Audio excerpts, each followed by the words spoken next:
Hello YouTube Infinite Magicraid community, Gandalf here. As you can see, we're doing some testing with a brand new hero that has been released, Imercado, Cado. Hopefully people are agreeable with the way that I'm pronouncing these new heroes. I wish there's a pronunciation guide, but I don't think there is one. But if you happen to know if there is a pronunciation guide, please let me know. Um, so this, I feel like, is the third hero in a row now that they have released that seems to be power creeping the other heroes. First, we saw Atkins, which really was on par with limited heroes in terms of strength. Then we saw Jenny, which kind of was a power creep compared to Mekio. Now, I know a lot of people probably had their savings drained a little bit there, so we didn't see a lot of Jenny E3s actually joining the arena. And moreover, Jenny's probably more used for offense, so you don't actually see it on defensive teams. Now we see this brand new poison hero added to the Foister faction, which pretty much is power creeping Nita and probably most other poison damage dealer. This is probably the best poison support we'll see.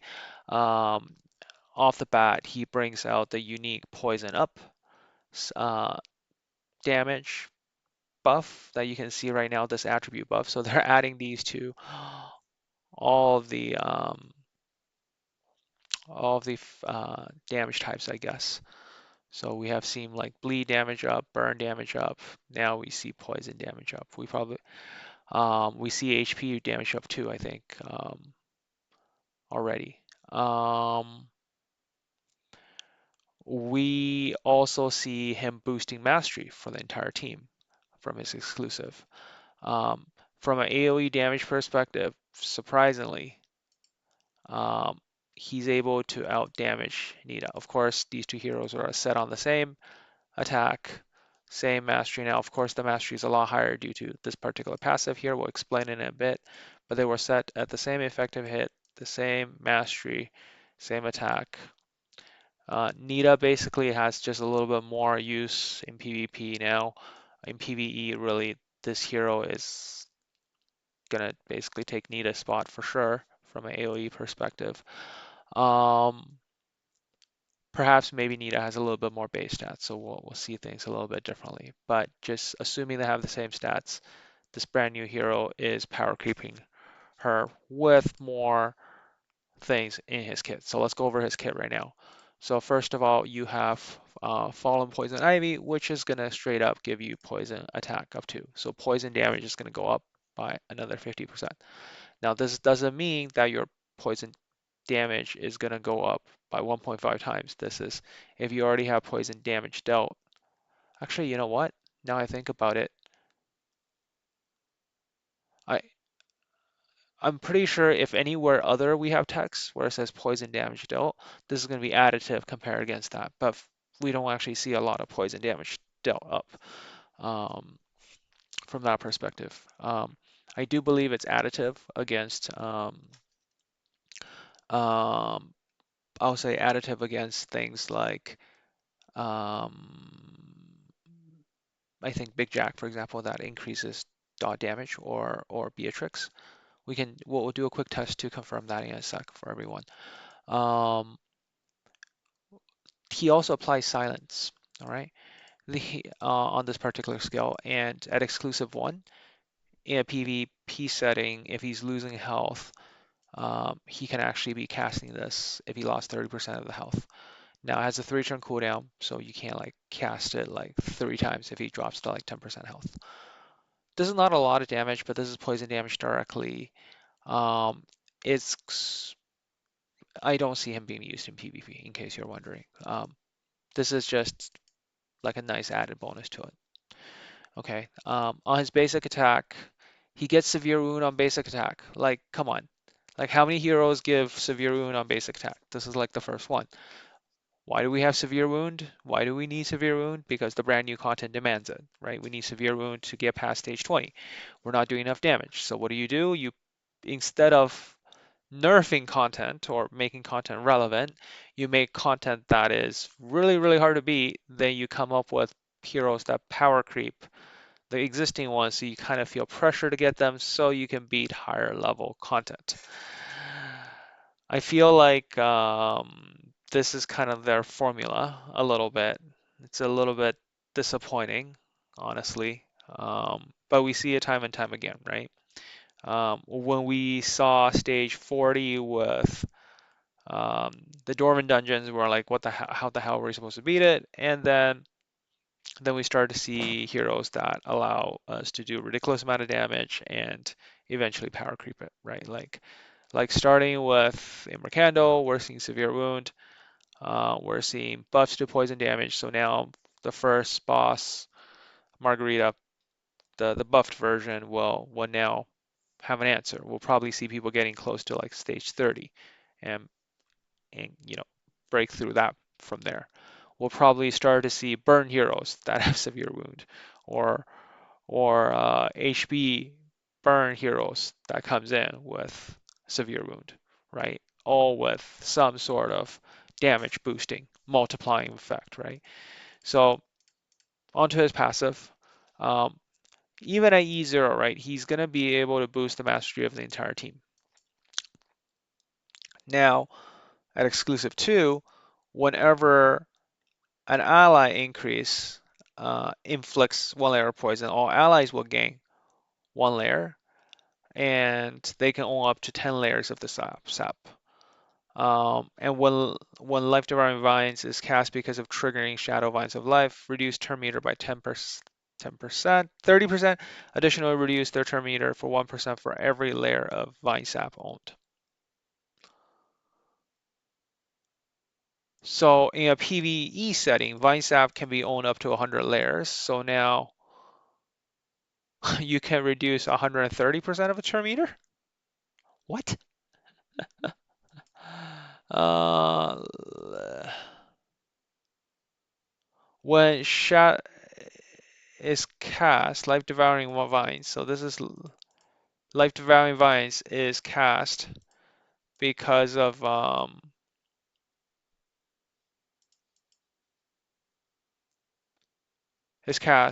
triggering Shadow Vines of Life triggering. Okay, when self takes fatal damage for the first time each wave. Okay, cast it immediately. Okay, so I guess I understand now. I understand now. Sorry. This is basically saying that, hey, look, you could use him in PvP now that in case he dies, he's going to silence the enemy, do some damage to them. He's also going to reduce the enemy turn meter.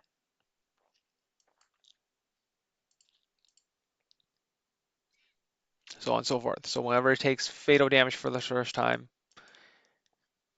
he's going to cast this immediately. Now, of course,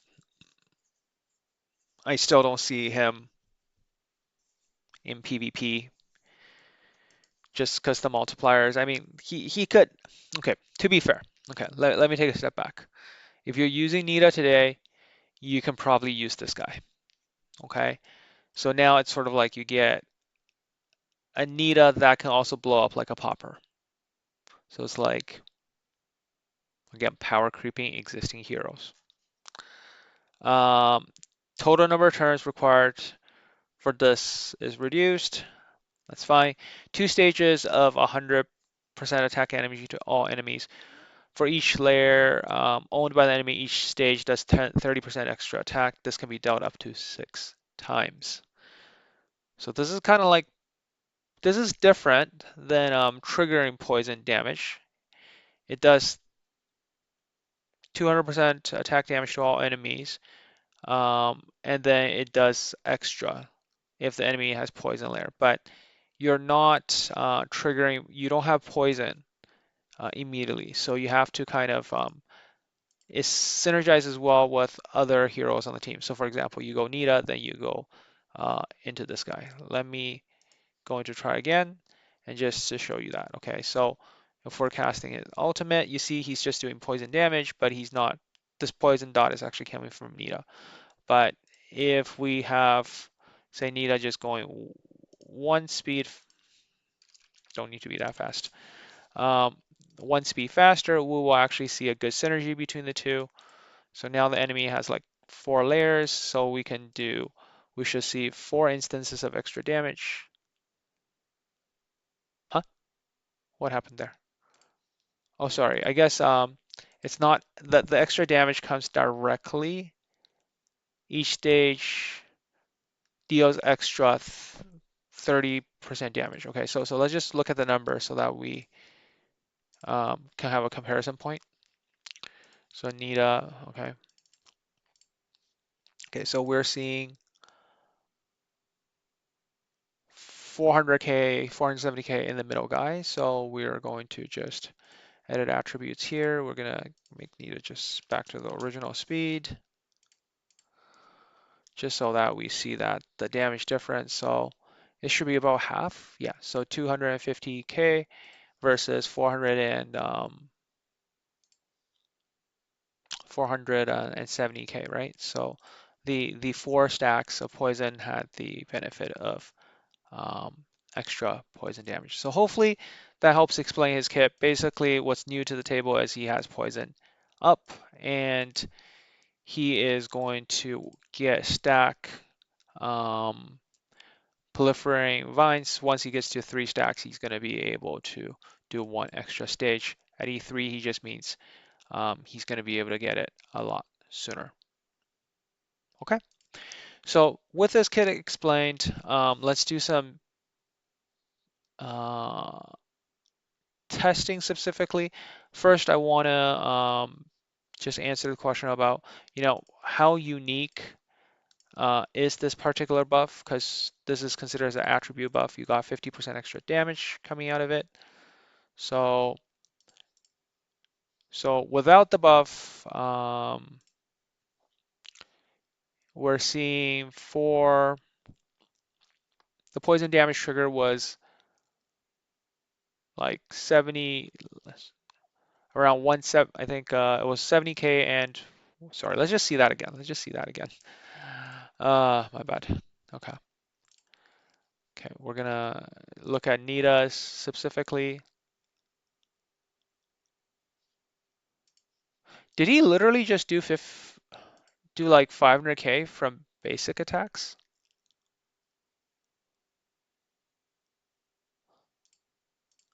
That looked pretty absurd um, from his stats. Like, yeah, it is very high basic attack actually, right? Okay, so let's do nita. Pay attention to the middle guy here. We are doing 72K with 145, okay? Now, if we do the scale up, we should see 50% more of that. So the first one should go to about,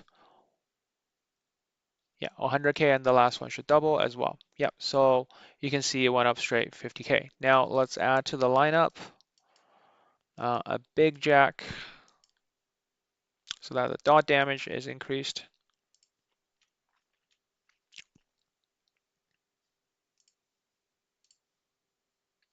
Um,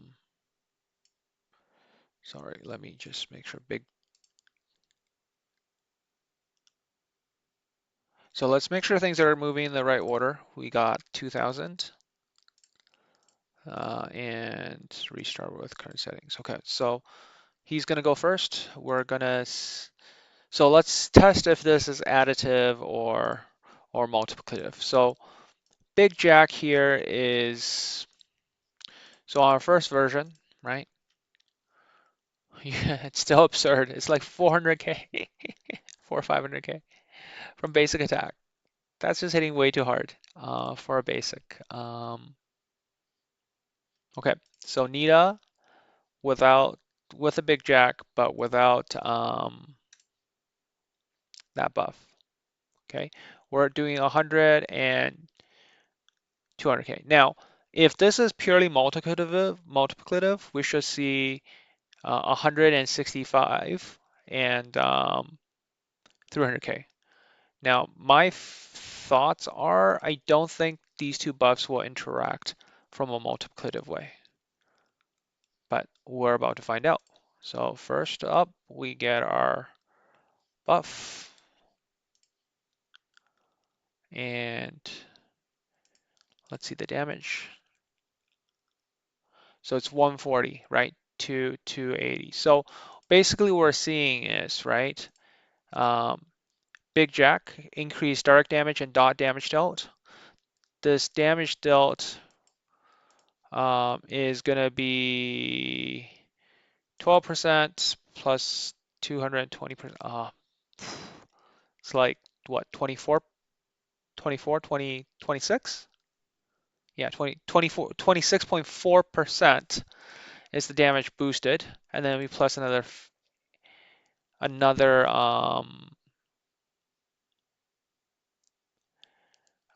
50% of that. So it'd be like 776% more, roughly. So that's why when we see this, it's like, that's why it's not purely multiplicative there from the number you saw there. To further see the diminishing effect, I think, let's just add another one, Beatrix. Just want to be really sure about this, right? Like I don't, I prefer not to, like this really should, like, give us a good sense of this diminishing of return effect. Because Beatrix also have a line that says increase the dot damage dealt, right? So look at Beatrix. So Beatrix now have all direct damage and dealt increased by 18%. Okay, let's just make sure Beatrix goes.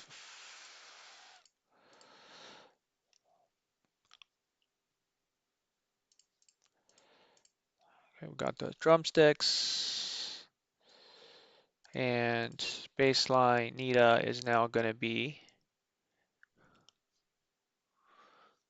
280, right? 280 already on the last one. So let's try again, and this time we have the buff up. Get the buff up. This time it should only be about a third. So that 280 we should see about 400. We might not even see 400 on the final damage. You see, it's like 340. So you can see the reading of, the increased dot damage by 18%. This is additive to the poison up buff, okay? So it's not like straight up 1.5 times whatever the damage is. So just so that everyone knows that. So I feel like I've gone through all the mechanics in terms of, how much value he adds to the table. Yes, he's going to be really strong in terms of adding to your poison arsenal, but I'm broke, so tomorrow you will not see me summon him. Um, if you feel a great strong urge to push in the brand new content, Purgatory Sins, he's going to be a really well strong add to your team. But I think I did a video yesterday just to tell you that the rewards has to be changed and updated, because otherwise the marginal difference you get for additional levels cleared beyond 120 is very marginal right now, right?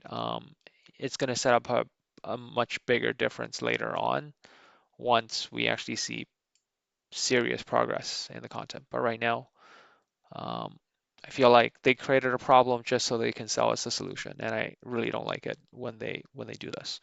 So hopefully the devs you're listening, uh, we don't need to do more power creeping. We probably do. I mean, you have done a good job in terms of balancing some of the older heroes, but you're now releasing another way of power creeping, and it's making me like probably then have to adjust tier list as well. Working through the tier list right now, but man, all of these new heroes that are about to come because the new content is ridiculously hard. Which also, remember, like, when you make really hard content and you send overpowered heroes, these overpowered heroes will make some of the older content more trivial. In a way, I guess it helps, but this whole constant waves of power creeping, it's very disengaging for people who have spent a lot or already and invested in their account. Um, like maybe we can slow down the pace of power creeping a little bit. I mean, it's we naturally see this in gacha game. I just feel like maybe a little bit of nerfing of the content instead of sending us power creeping heroes um, creates less disruption to the game. Anyways, that's my thoughts. Hopefully it's up to you if you want to pull or not. My recommendation is at the current pace of power creeping, I'm a little bit cautious in terms of pulling for new heroes, waiting for the next limited hero, which is probably going to come in the summertime. I think Lydia was released like beginning of June or early July. I forget. But the summertime is when we expect the next limited hero. Probably you should save for that. And pray, fingers crossed, this hero will come in one of those boxes they like to sell us, or it's a lot cheaper to get it through those boxes than through miracle summons. All right, there you go, guys. Hope you found this video very informative with your decision making, and I'll catch you in the next one. Gandalf out.